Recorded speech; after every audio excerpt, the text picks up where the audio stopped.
Kajian Fathul Bari Syarah Kitab Sahih Al-Bukhari, Kitabul Iman. Ini yang selalu saya sampaikan di awal ya, kajian Kitabul Iman ini. Iman itu apa namanya kan, beriman itu kan mempercayai ya, menerima kebenaran agama Islam. Sehingga dengan demikian maka menganutlah gitu, menganut atau agama Islam itu dianut, maka menjadi seorang yang beragama Islam ya, karena menerima kebenaran agama Islam. Nah, yang tidak demikian tidak beriman. Allah menyebutnya kafir. Di dalam Al-Quran itu Allah menyebut orang yang tidak menerima kebenaran agama Islam itu Allah menyebutnya kafir. Nah, iman inilah nantinya gitu ya, di akhirat yang akan membedakan dan memisahkan manusia, apakah menjadi manusia yang masuk surga dan abadi di dalamnya, dan orang yang masuk neraka dan abadi di dalamnya. Ini iman gitu yang membedakan dan memisahkan mereka itu adalah iman. Itu menerima atau tidak gitu kan, menerima atau tidak nih agama Islam yang Allah turunkan. Nah, ternyata masalah beriman itu sangat panjang ya masalahnya, artinya tidak sederhana. Itu dasarnya yang tadi kan demikian, yang namanya beriman. Nah, ternyata kan permasalahannya kan tidak sederhana. Nah, Imam Bukhari di dalam kitab Sahihnya, kitab Sahih Bukhari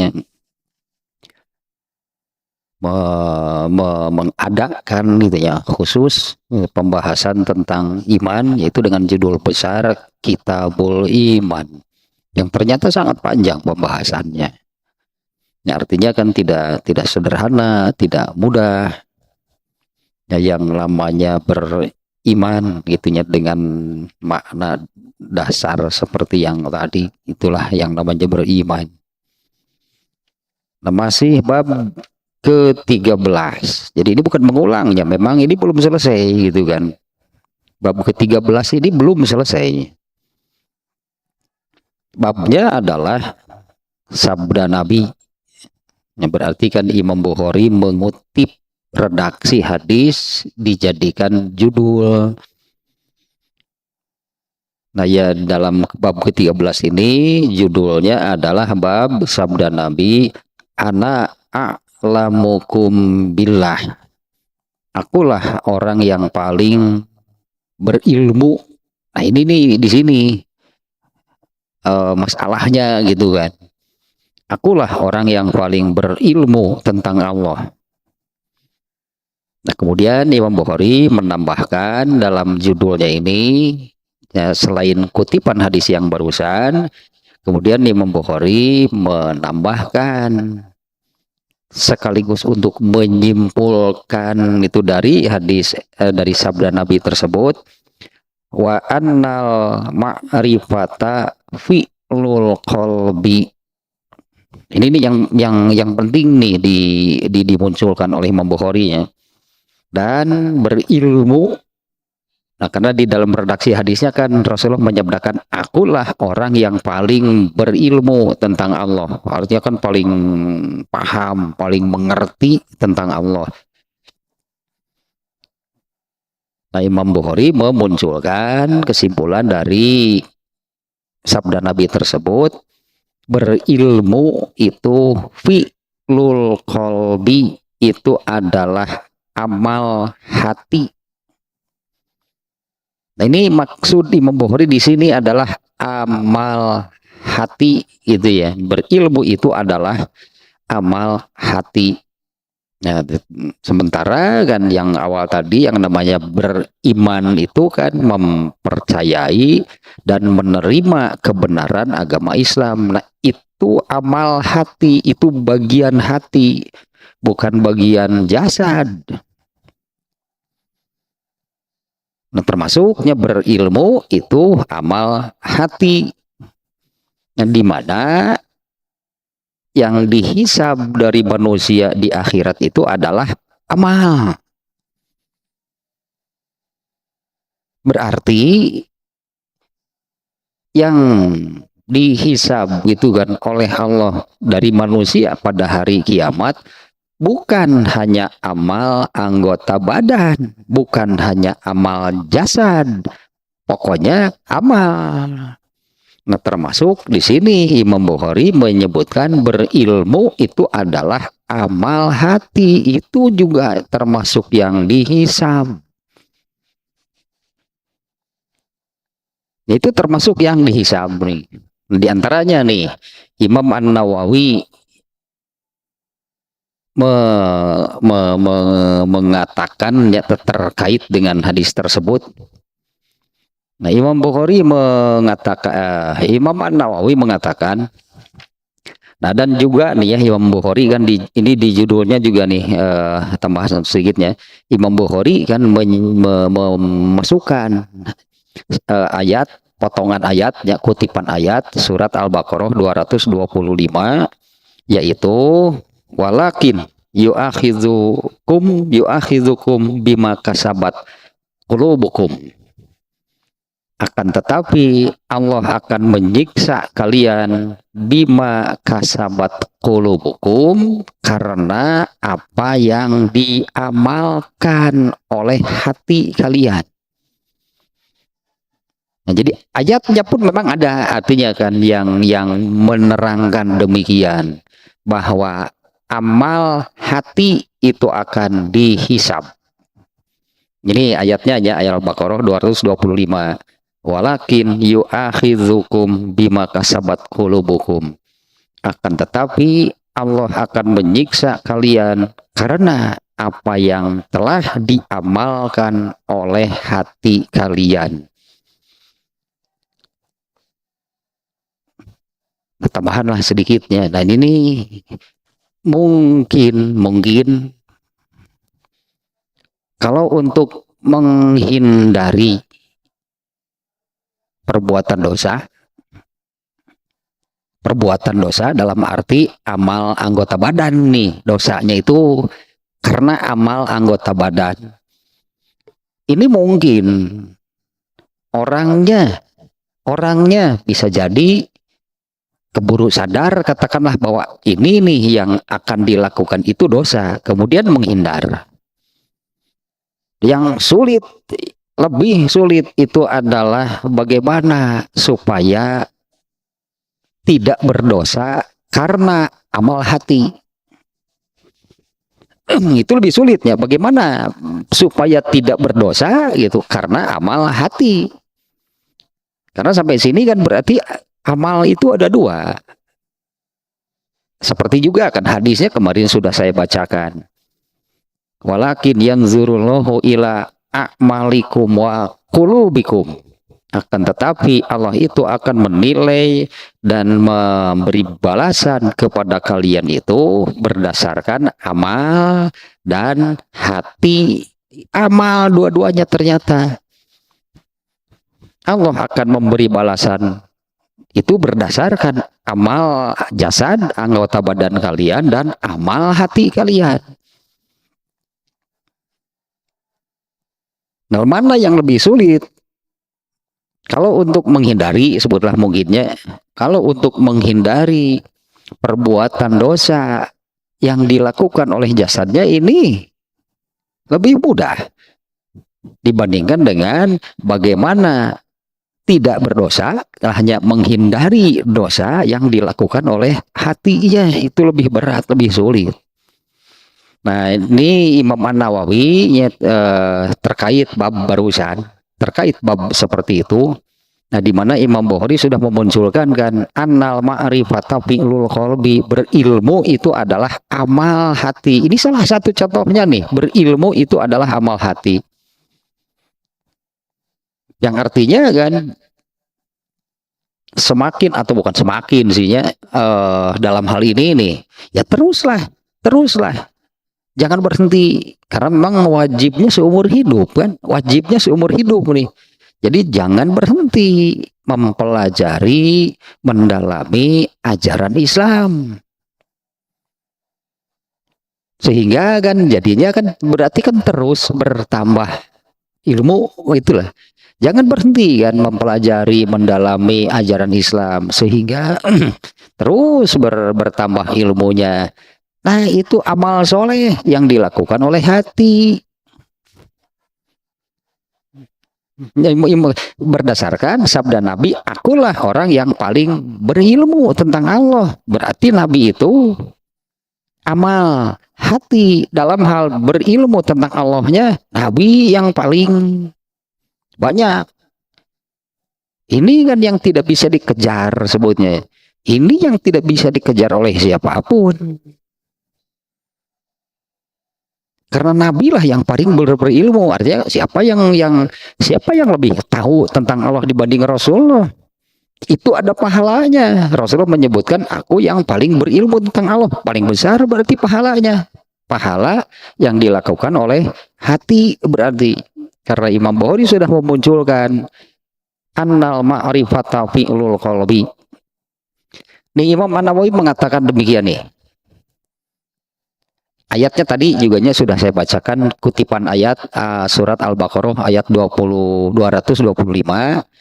Yang dikutip oleh Imam Al-Bukhari adalah bagian akan tetapi Allah akan menyiksa kalian karena apa yang telah diamalkan oleh hati kalian. Itu ayatnya tekstualnya jelasnya menunjukkan amal hati itu yang akan dihisab. Apabila itu dosa, ya Allah akan menyiksa. Seperti redaksi ayatnya barusan. Nah, maknanya adalah anna af'alal qulubi yu'akhadhu biha inistaqarrat. Nah, itu disebut dosa yang dilakukan oleh hati ini. Amalan-amalan hati yu'akhadhu biha itu yang akan menyebabkan azab. Af'alul qulubi, amalan-amalan hati yu'akhadhu biha ya itu akan menyebabkan begitunya. Itu yang akan menyebabkan siksaan dari Allah. Ini istaqarrat jika ada di dalam hati. Nah, ini nih ya Imam An-Nawawi mengatakan demikian. Anna af'alal qulubi, bahwa af'alal qulubi, bahwa amalan hati yu'akhadhu biha itu menyebabkan siksaan. Itu sama artinya kan amal yang buruk, amal yang jelek, atau perbuatan dosa, maksiat, kebongkaran sebutannya, baik yang dilakukan oleh jasadnya ataupun oleh hatinya, sama saja itu akan menyebabkan siksaan dari Allah. Nah, sementara hati itu amalnya hanya menyimpan, gitulah. Hati itu hanya menyimpan. Kalau seseorang disebutnya takabur gitu kan. Kalau seseorang takabur itu adalah rasa. Takabur itu rasa, berarti kan hatinya. Takabur itu adalah rasa, atau seseorang merasa dirinya lebih hebat dari yang lain. Itu takabur, itu hatinya, belum ditunjukkan dengan amal melakukan apa, belum. Seseorang merasa bahwa dirinya lebih tinggi, dirinya lebih hebat, dan di dalam hatinya dia merendahkan orang lain, padahal dia kan belum ngomong apa-apa, belum melakukan apa-apa, tapi di dalam hatinya ada perasaan seperti itu, merasa dirinya hebat, merasa dirinya lebih tinggi, lebih besar, lebih hebat dari yang lain, dan merendahkan orang lain. Nah, itu dosa yang dilakukan oleh hati. Nah, itu yang akan dihisab, yang akan diberi balasan oleh Allah. Nah, yang kemarin sebetulnya sudah sudah selesai nih, di mana hadisnya dalam bab ini adalah hadis yang diterangkan oleh Aisyah, yaitu Aisyah mengatakan Nabi Shallallahu Alaihi Wasallam itu apabila memerintahkan sesuatu kepada para sahabat, maka beliau akan memerintahkan amalan-amalan yang sekiranya para sahabat itu mampu. Jadi Rasulullah itu tidak pernah memerintahkan sesuatu yang sahabatnya tidak mampu, itu nggak pernah artinya ya. Nah, dalam hal ini yang disebut mampu itu adalah mampu untuk dilaksanakan secara konsisten. Jadi ya, ini Nabi SAW itu apabila memerintahkan sesuatu, maka beliau akan memerintahkan yang sekiranya sahabat mampu. Mampu di sini bukan hanya mengerjakannya satu kali, tapi mampu mengamalkannya secara konsisten. Nah, bahkan Rasulullah SAW kan melarang. Abdullah bin Amr, dia mampu, saat itu dia mampu.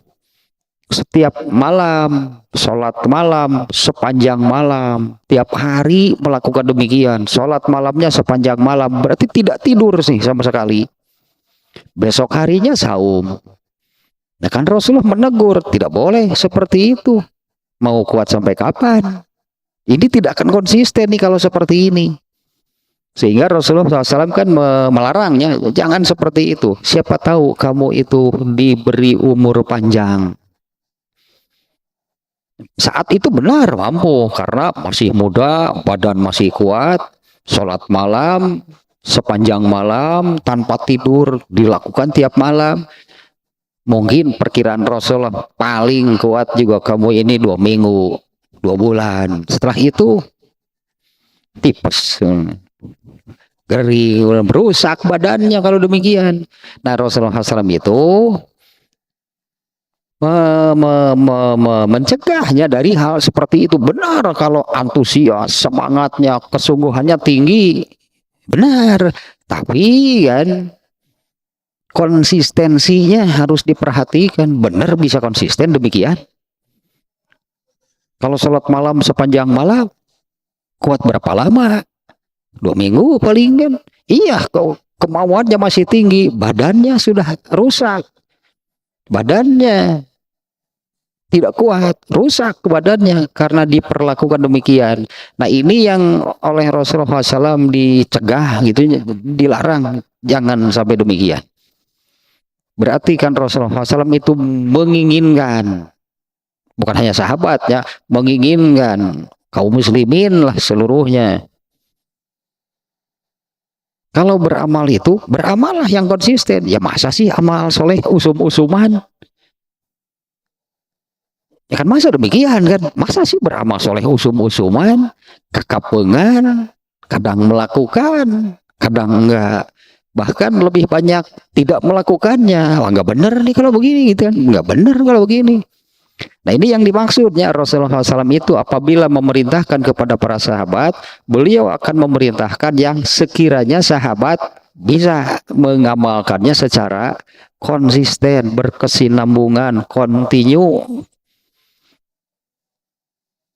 Kalau diberi amalan yang berat sekali bisa, 2 kali belum tentu, 3 kali apalagi. Nah, itu yang Rasulullah nggak mau. Nah, kalau dari hadisnya sendirinya pelajaran pentingnya adalah demikian. ketika mengamalkan sesuatu itu harus diperhatikan konsistensinya. Artinya usahakanlah amalkan secara konsisten, continue.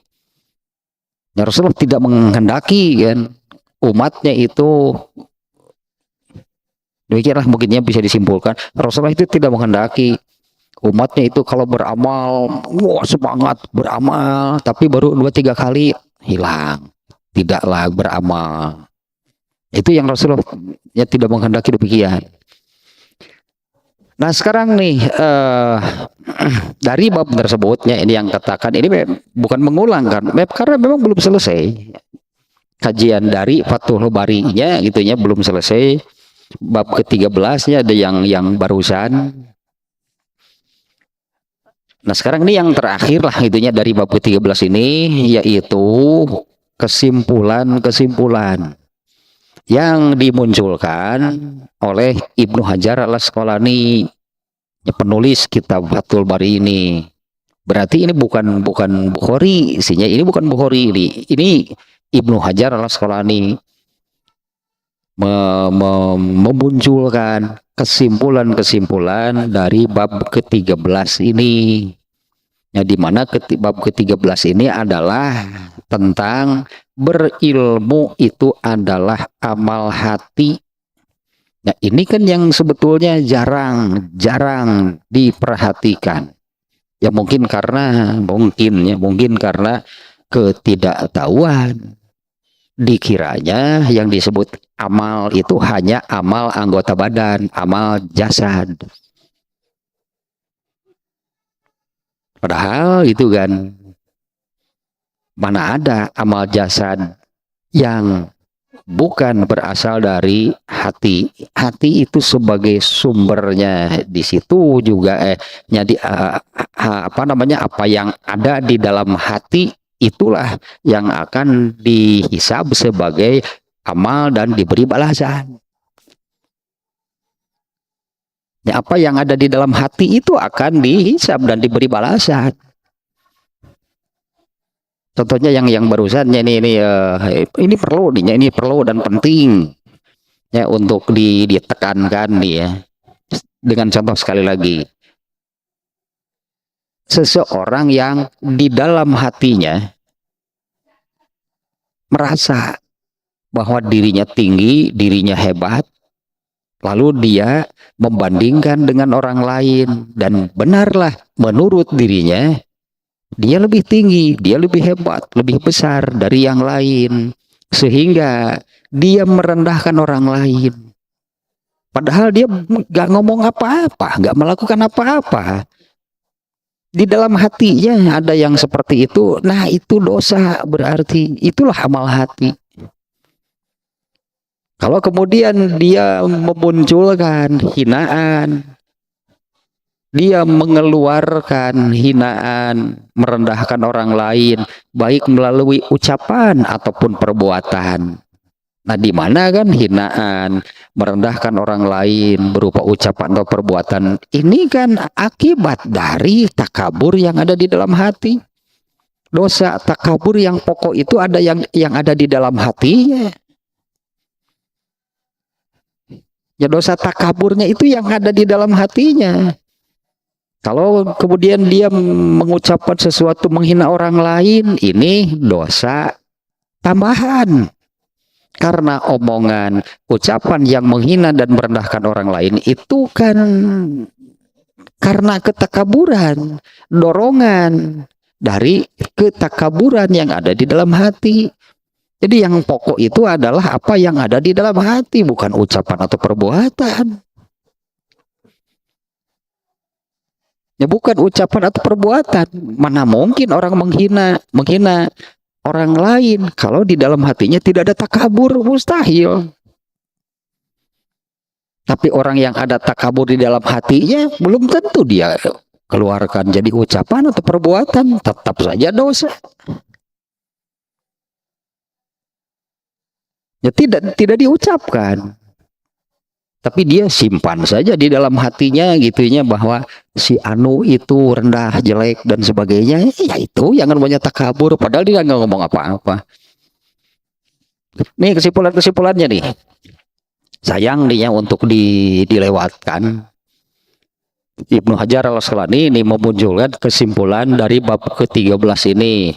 Semuanya ada 8 kesimpulannya yang kalau kita baca kitab Sahih Bukhari-nya belum tentu kita dapat kesimpulan-kesimpulan seperti ini nih.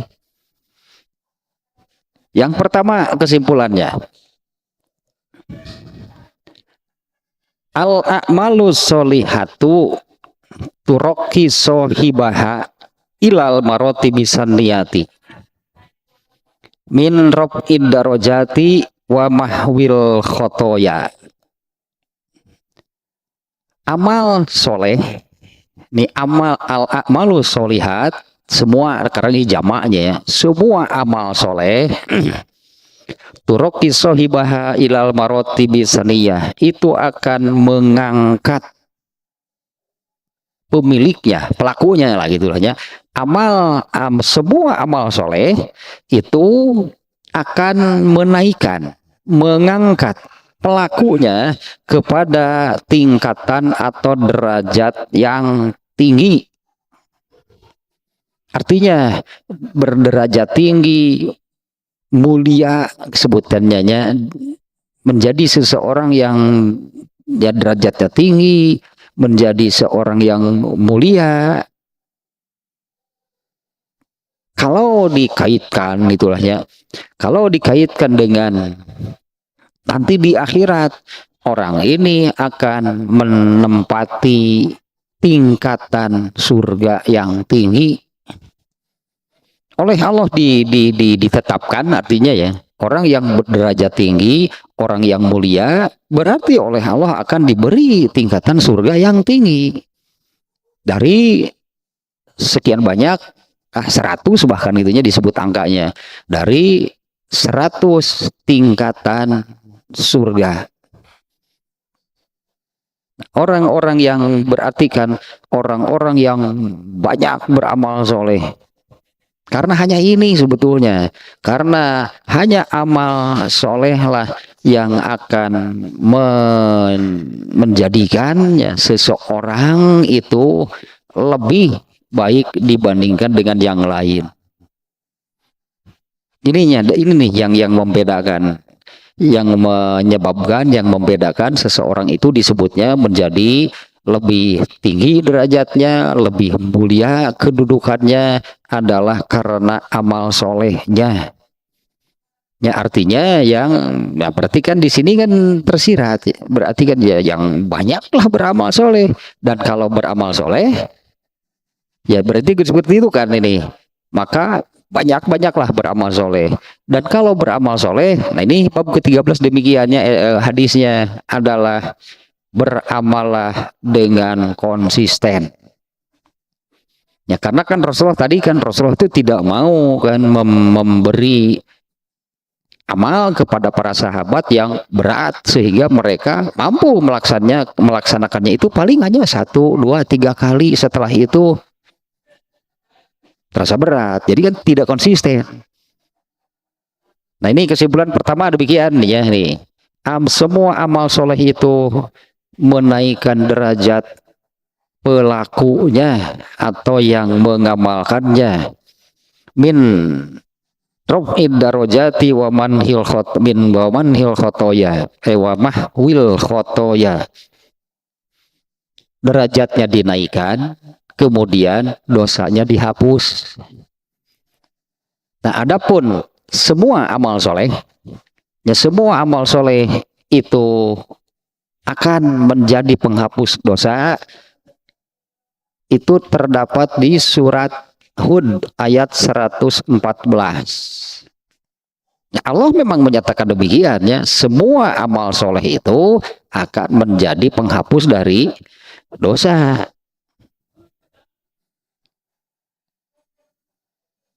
Sebetulnya kan apa namanya, ini mengulang juga sih ya, ini mengulang juga nih. Bagaimana apa namanya ya, ketetapan itulahnya. Bagaimana ketetapan Allah, ketetapan dari Allah yang disebut dengan menghapus dosa. Ada 3 tingkatan, tahapan nih. Ini tahapan nih, bukan pilihan. Ada tahapannya. Yang pertama adalah Allah yang menghapusnya. Artinya Allah tidak menggunakan amal soleh seseorang untuk jadi penghapus dosa. Apabila dosanya Allah yang menghapus, berarti amal solehnya utuh. Berarti karena tidak digunakan untuk penghapus dosa. Allah lah yang menghapusnya. Berarti amal solehnya utuh. Nah, kalau amal solehnya utuh, tidak terganggu, tidak digunakan untuk menghapus dosa, ini kan berarti derajatnya nanti tinggi karena amal solehnya banyak. Kalau ini yang disebut dengan magfirah, ampunan itu dari Allahnya, ampunan magfirah atau ampunan dari Allah.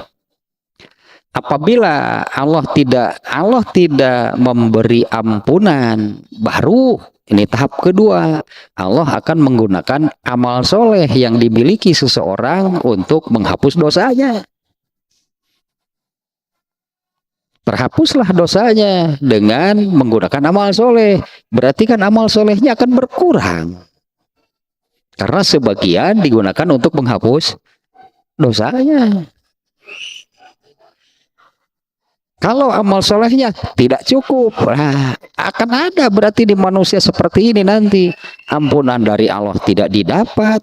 Amal solehnya yang dimilikinya tidak cukup untuk menghapus dosanya. Maka amal soleh ini digunakan untuk menghapus dosanya. Karena amal solehnya tidak cukup, maka tersisalah dosa.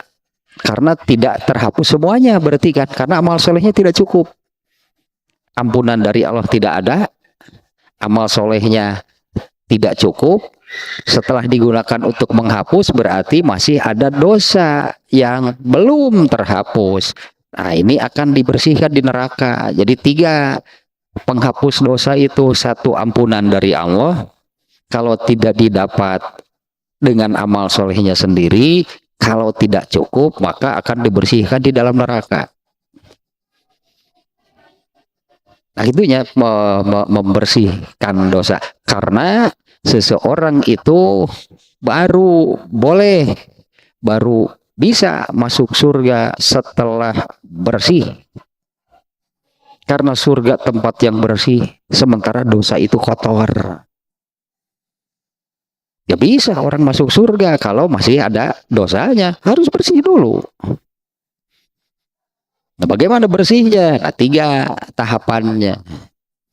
Jadi banyak yang ayat yang menyebutkan apabila mendapatkan ampunan dari Allah, dosanya dihapus, itu orang yang mendapat keuntungan yang besar. Allah yang menghapusnya, amal solehnya utuh. Contohnya kan Abu Bakar, Umar bin Khattab, Utsman bin Affan, 10 orang sahabat yang dipastikan masuk surga, punya dosa enggak? Mereka punya dosa enggak? Mana ada manusia yang tidak punya dosa, tapi diampuni oleh Allah, dihapus oleh Allah, amal solehnya utuh. Dan karena mereka amal solehnya berlimpah lah, mereka ini berlimpah, nah sehingga mereka ini masuk surganya saja tanpa hisab. Nah, ini yang pertama nih, kesimpulan pertama dari Ibnu Hajar al-Asqalani, seluruh amal soleh adalah itu akan menaikkan, mengangkat derajat seseorangnya ke derajat yang sangat tinggi. Derajatnya, kemuliaannya diangkat, sangat tinggi, dan juga amal soleh itu akan menjadi penghapus dosanya. Ya berarti kan ya beramal soleh lah gitu kan. Beramal soleh lah sebanyak-banyaknya. Bagaimana? Nah ini kan bab ke-13 itu hadisnya menerangkan demikian. Rasulullah itu tidak akan memerintahkan satu amalan yang sahabat berat. Karena Rasulullah menginginkan, artinya bukan hanya sahabat sih ya, semuanya kaum muslimin lah, umat Islam, umatnya, apabila beramal, beramallah dengan konsisten. Ininya yang kesimpulan pertama, beramallah yang banyak dan konsisten. Jangan hanya sekali-kali terus merasa berat, lalu ditinggalkan. Setelah sekian lama gitulah baru mau beramal lagi, tapi baru 2-3 kali terasa berat, berhenti lagi. Nah itu yang Rasulullah nggak mau. Ya kalau beramal, beramallah dengan konsisten.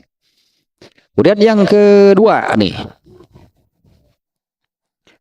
annal abda iza balagol goyata fil ibadati wa samarotiha kana zalika ad'alahu ilal muwazabati alaiha.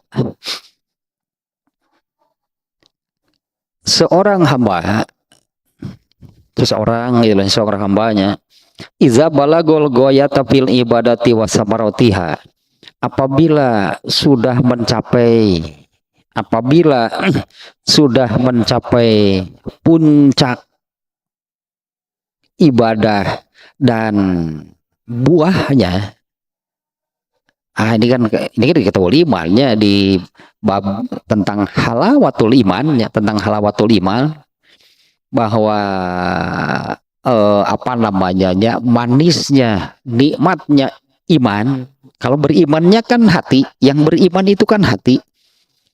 Tapi puncaknya, nikmatnya, manisnya dari beriman itu adalah bisa dirasakan setelah beramal, diamalkan dengan anggota badan.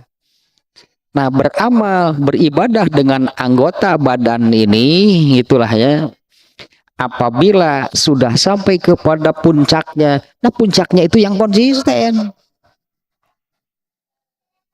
Puncak dari suatu amal soleh itu adalah diamalkan, dilakukan secara konsisten, bahkan menjadi akhlak. Nah itulah puncak suatu amal. Kalau amalan tersebut itu sudah menjadi al-akhlakul karimah. Ini kan suka saya munculkan juga ya di awal kajian tentang Kitabul Adab. Apa sih adab gitu kan? Kitabul Adab itu adalah isinya tentang ajaran Islam. Bagaimana berperilaku, beramal, berbuat, dan hidup. Itulah hanya secara Islami atau berdasarkan ajaran Islam. Apabila adab Islam itu diamalkan secara konsisten hingga mendarah daging, itulah al-akhlakul karimah, tahap puncak amal.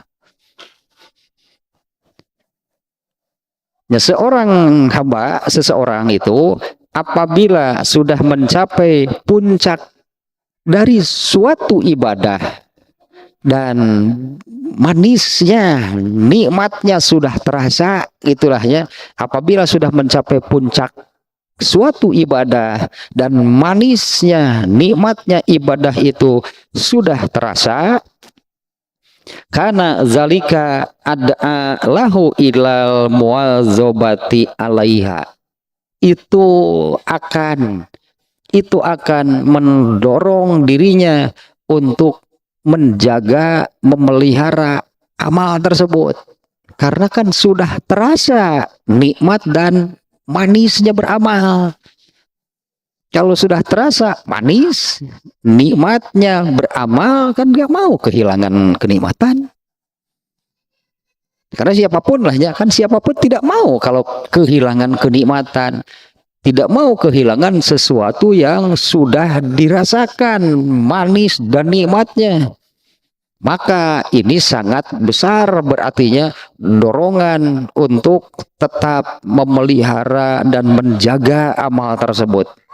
Nah, bahkan kan harus sampai mendarah daging, yang kemudian menjadi al-akhlakul karimah. Kalau contoh yang kemarin juga lah hanya Abdullah bin Amr yang antusiasnya kan sangat nampaknya antusias, semangatnya, kesungguhannya dalam beribadah. Dalam hal ini kan yang disebut dua, satu sholat malam, tiga saum. Sholat malamnya bagaimana? Sepanjang malam sampai tidak tidur dan dikerjakan tiap malam. Nah, kira-kira begini. Andai nih terlewat nih Abdullah bin Amr ini, andai terlewat satu malam tidak sholat malam, kira-kira perasaannya bagaimana? Kira-kira apa sih yang dirasakan Abdullah bin Amr kalau sampai terlewat satu kali saja sholat malam?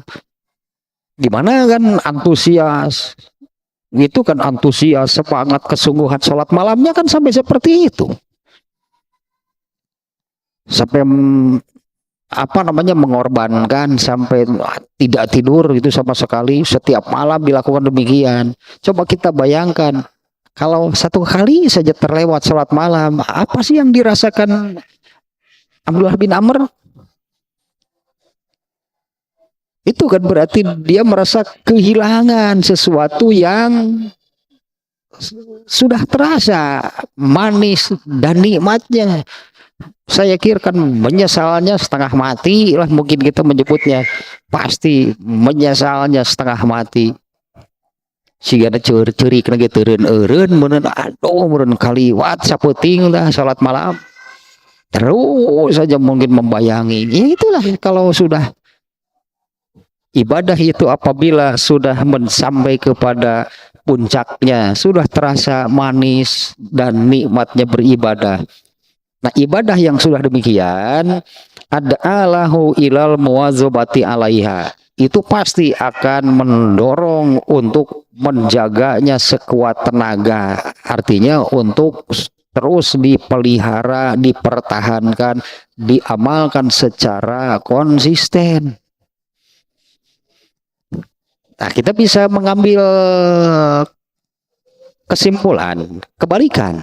Kita bisa mengambil kesimpulan kebalikan nih dari apa yang dijelaskan oleh Ibnu Hajar al-Asqalani barusan. Kenapa orang begitu mudah meninggalkan suatu ibadah ketika kesempatan itu ada di hadapannya? Apa sih yang menyebabkan gitunya seseorang itu begitu mudah mengabaikan, membiarkan, tidak melakukan ibadah yang padahal kesempatannya itu sudah nampak di depan mata, tinggal dar mencegah orang, tapi kan enggak, tapi tidak dilakukan. Nah, mengapa demikian?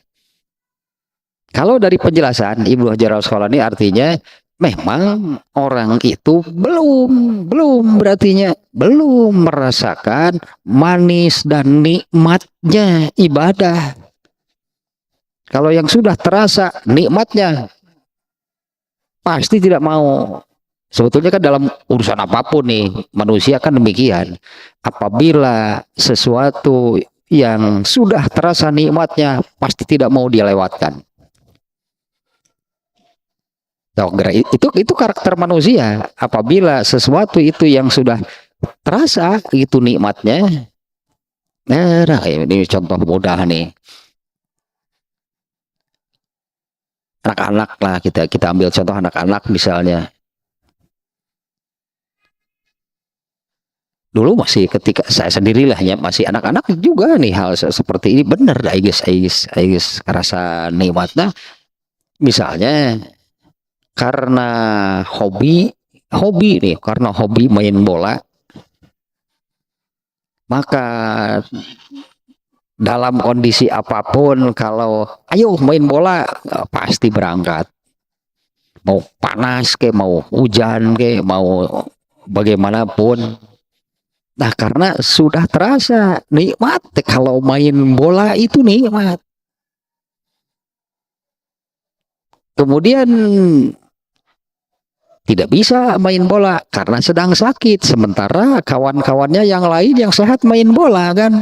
Curi kita mencek orang mah tidak bisa main bola karena terlewatkan apa yang sudah terasa menjadi kenikmatan bagi dirinya. Nah, kalau main bola tadi kan, nah itu kan urusan keduniaan. Mestinya seperti ini. Yang benar adalah seperti ini. Tapi awalnya dari sana, berarti kan dari kesimpulan pertama tadi. Kerjakan amal soleh itu dengan konsisten, berkelanjutan gitulah. Nah, baru nanti akan terasa nikmatnya ibadah. Nah, kalau sudah terasa nikmatnya ibadah, terlewat satu kali saja menyesalnya bukan main. Karena kehilangan apa yang sudah menjadi kenikmatan bagi dirinya. Hari itu memain bola tadi, gening batur gitu tersepen tuh main bola biasa we geningan maneh nah we meni tergila-gila gitu main bola nepi ka kaliwat sakali wae kan. Merasa kehilangan besarnya karena hilang kesempatan. Nah, mestinya untuk hal seperti ini. Nah, ini yang kedua demikian nih ya. Jadi suatu ibadah itu apabila sudah sampai kepada puncaknya, yaitu terasa gitu, sebutlah manis dan nikmatnya, maka dorongan untuk memelihara, menjaga supaya ibadah itu dilakukan secara konsisten itu sangat besar.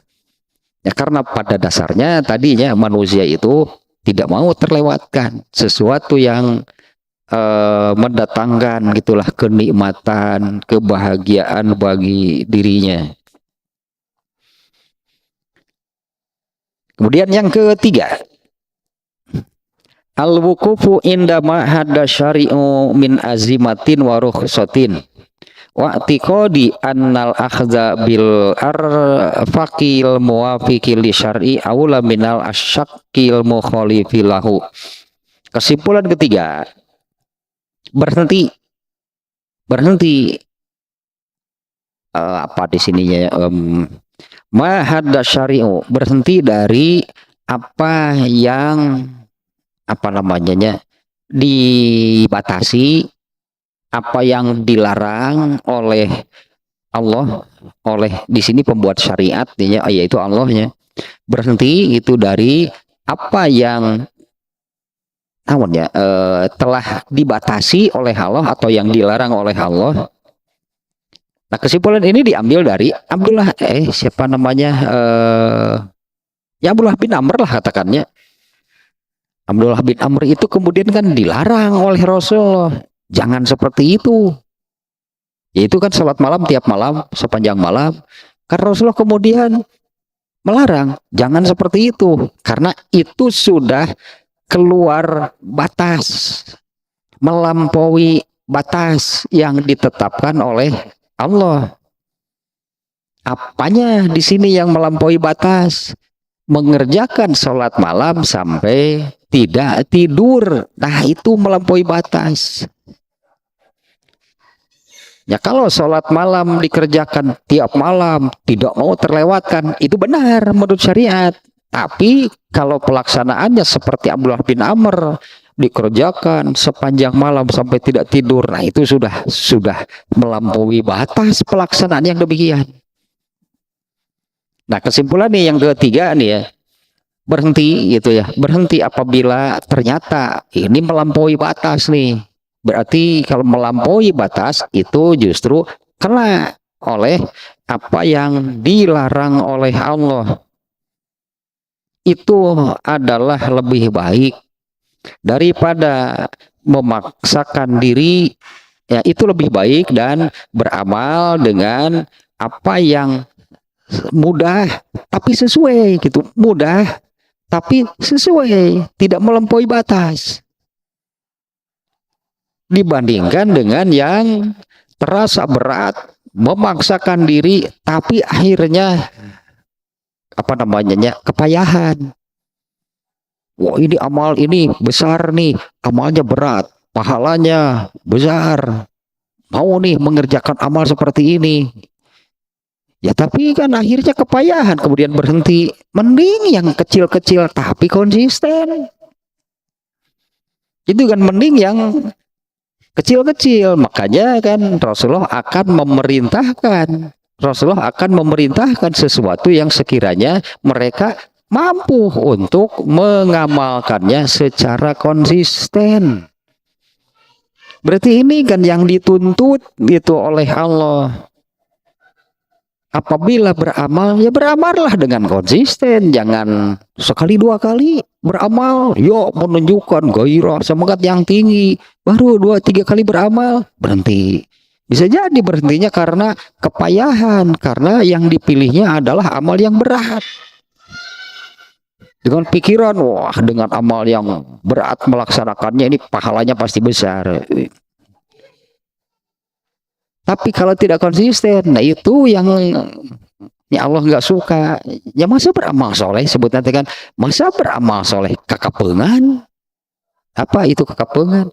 Beramal soleh nanti kakapengan? Guru-guru gelas. Ya masa beramal soleh itu hanya sekali-kali, sekali waktu, apabila sedang semangat. Nggak boleh demikian kan, beramal soleh tuntutannya seumur hidup. Nah maka nih ya di sini nih ya berhenti dari amal-amal yang sebutlah di sini kan melampaui batas. Itu lebih baik daripada gitunya terus memaksakan diri beramal yang dirasa berat dengan anggapan ini pahalanya besar tapi tidak sesuai. Dan kalau apa namanya yang tadinya, dan kalau dipaksakan pun akhirnya akan kepayahan dan berhenti juga. Jadi pilihlah gitu yang sebutnya, ya pilihlah amal-amal yang tidak terasa berat tapi jadi bisa konsisten. Nah ini contohnya demikianlah, misalnya nih ya sholat malam. Terlepas dari sebutan yang lain nih, sholat malam nih. Sholat malam ini kan kalau di bulan Ramadan kan muncul sebutan tarawih. Kalau pelaksanaannya setelah lewat tengah malam, tahajud, itu sebutan-sebutan. Jadi sholat malam itu kan, dimana sholat malam itu Rasulullah SAW sendiri kadang di awal, pulang berjamaah sholat isya, sholat malam Rasulullah SAW. Ya kemarin sudah nih hadisnya yang menunjukkan demikiannya. Rasulullah SAW itu pulang di awal nih, sholat isya berjamaah di awal, pulang ke rumah, sholat rawatib pada isya, kemudian sholat malam. Sebagian dulu, tapi sholat malam. Sebagian Rasulullah itu sholat malam sebagian, nanti dilengkapi itu setelah lewat tengah malam. Nah ini yang terkesan ini ya jadi berat, jadi tidak konsisten ya karena berat kan. Sholat malam nih contohnya. Ini diantaranya yang saya kira ini salahnya, ini tidak tepat nih kalau seperti ini. Sholat malam itu harus tidur dulu. Sholat malam itu harus nanti dikerjakannya dini hari. Nah, padahal tidak demikian. Ini yang terasa menjadi berat. Karena apabila tidurnya agak malam saja sedikit, kan bangunnya jadi susah. Pasang alarm. Iya, alarm terdengar. Tapi kan begitu bangun, alarmnya dimatikan. Terus tidur lagi. Nggak soal keragalaman kan gitu. Padahal bagaimana nih caranya, misalnya bagaimana nih caranya supaya sholat malam, karena sholat sunat ya, sholat sunat terbaik itu adalah sholat malam. Sholat sunat terbaik itu adalah sholat malam. Sayang berarti nih kalau dilewatkan untuk mengerjakan sholat sunat terbaiknya, yaitu sholat malam. Berarti kan tinggal bagaimana nih caranya gitu kan supaya Bisa. Sholat malam itu tidak terlewatkan. Nah, bagaimana caranya?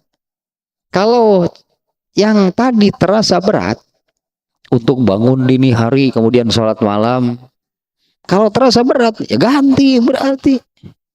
Itu udah di awal, seperti bulan Ramadan kan sholat malam di awal. Beres berjamaah sholat isya, kemudian sholat malam. Saya kira nggak akan berat kalau seperti itu.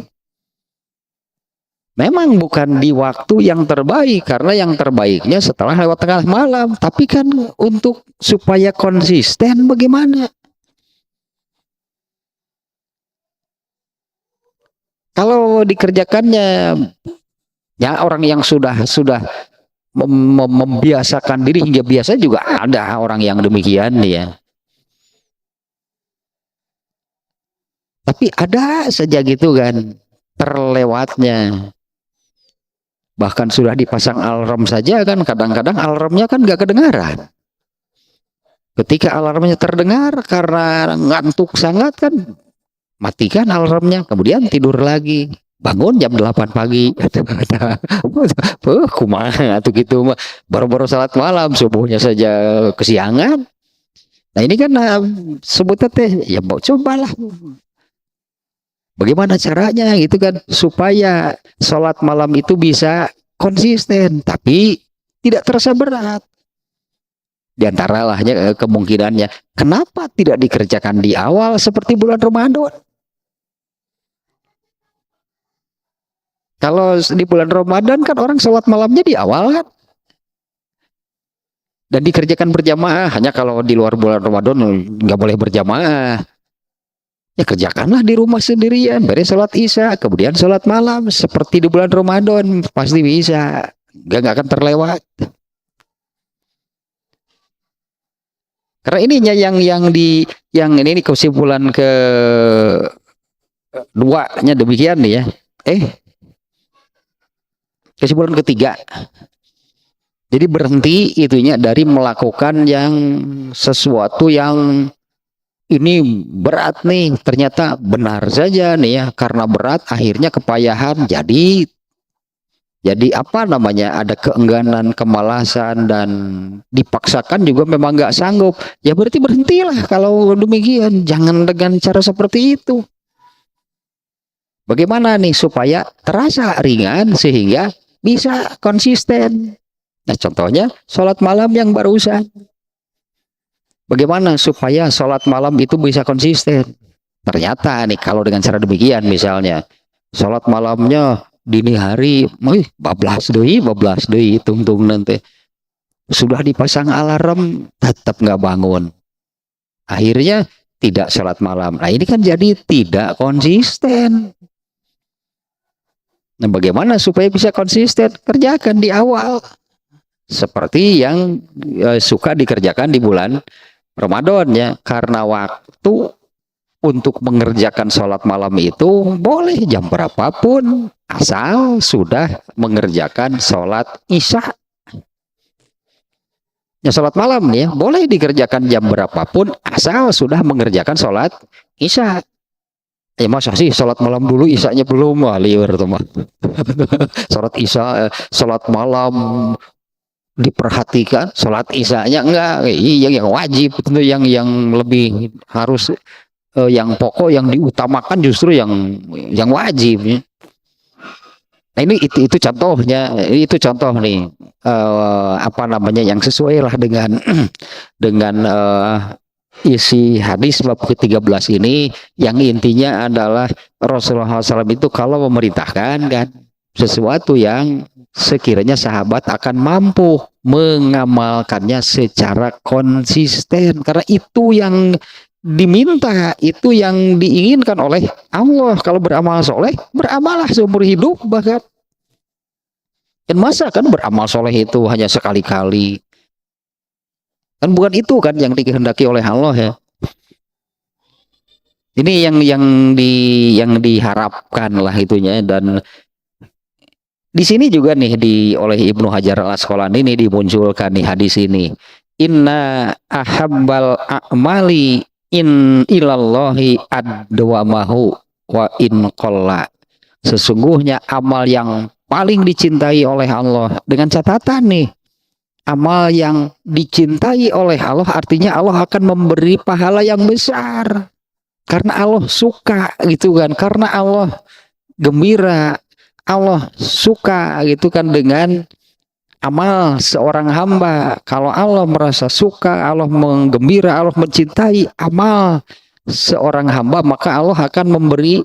Bahkan di satu hadis itu kan memberi balasannya pun sudah nggak ada hitung-hitungan lagi, sudah nggak berlaku lagi. Allah melipat gandakannya antara 10 sampai 700 lewat. Nah, itu mah Allah akan memberi pahalanya di apa namanya, kalau di satu ayat itu bigoiri hisab, sudah tanpa hitung-hitungan lagi. Itu kalau Allah sudah apa namanya terbeli hati, kan benernya bahasa Indonesia ya. Kalau sudah terbeli hati, Allah suka, Allah gembira dengan amal seseorang.